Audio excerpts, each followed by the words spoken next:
চট্টগ্রামে প্রাইভেট কারে গুলি করে আলোচিত জোড়া খুনের ঘটনায় অংশ নেয় শীর্ষ সন্ত্রাসী ছোট সাজ্জাদের ১৩ থেকে ১৪ সহযোগী। ৬টি মোটরসাইকেলে করে ফিল্ম স্টাইলে এই খুনের সময় ৭ থেকে ৮ জনের হাতে ছিল পিস্তল।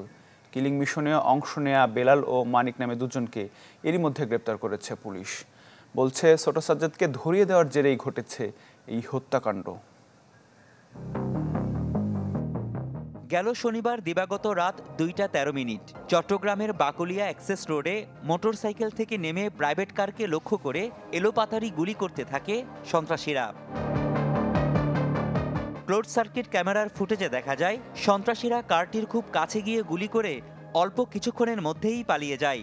এ সময় গুলিতে মারা যায় মানিক ও আব্দুল্লাহ নামে দুইজন। ঘটনার ফুটেজ দেখে বেশ কয়েকজনকে শনাক্ত করে পুলিশ।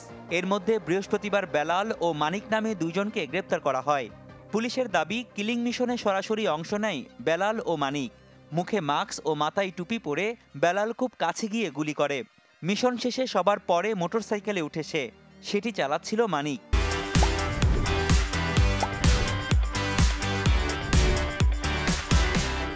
বেলাল হচ্ছে মূলত সে শুটার এবং সে সরাসরি খুব কাছে গিয়ে ওই ব্যক্তিকে এবং এই ভিকটিমদেরকে মানে শ্যুট করতে দেখা যায়। এবং আর অপর যেটা গ্রেপ্তার করা হয়েছিল মানিকের এখানে দেখা যাচ্ছে তার মোটরসাইকেলটা এই কাজে ব্যবহৃত হয়েছে এবং তার অবস্থানও এখানে দেখা যাচ্ছে। অনেকভাবেই সূত্র ধরে আমরা কিন্তু তাদেরকে আইনের আওতায় আনতে সম্মত হয়েছি। পুলিশের দাবি, বেলাল মানিক ছাড়াও কিলিং মিশনে অংশ নেয় হাসান, মোবারক হোসেন, খোরশেদ, রায়হান, বোরহান সহ ১৩ থেকে ১৪ জন, যাদের ৭ থেকে ৮ জনের হাতে ছিল পিস্তল।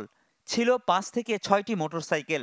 পুলিশ বলছে সন্ত্রাসী সরোয়ারের সাথে বিরোধের জেরে কারা অন্তরীণ শীর্ষ সন্ত্রাসী ছোট সাজ্জাদের সহযোগীরা এই হামলা চালায়। এই ঘটনাটা হচ্ছে পূর্ব পরিকল্পনা অনুযায়ী তারা ঘটাইছে মূলত দুইটা গ্রুপের আধিপত্য বিস্তারকে কেন্দ্র করে এবং সাম্প্রতিক ঘটে যাওয়া আরও কিছু বিষয়কে কেন্দ্র করে তারা এই পরিকল্পিত হত্যাকাণ্ডটা ঘটাইছে।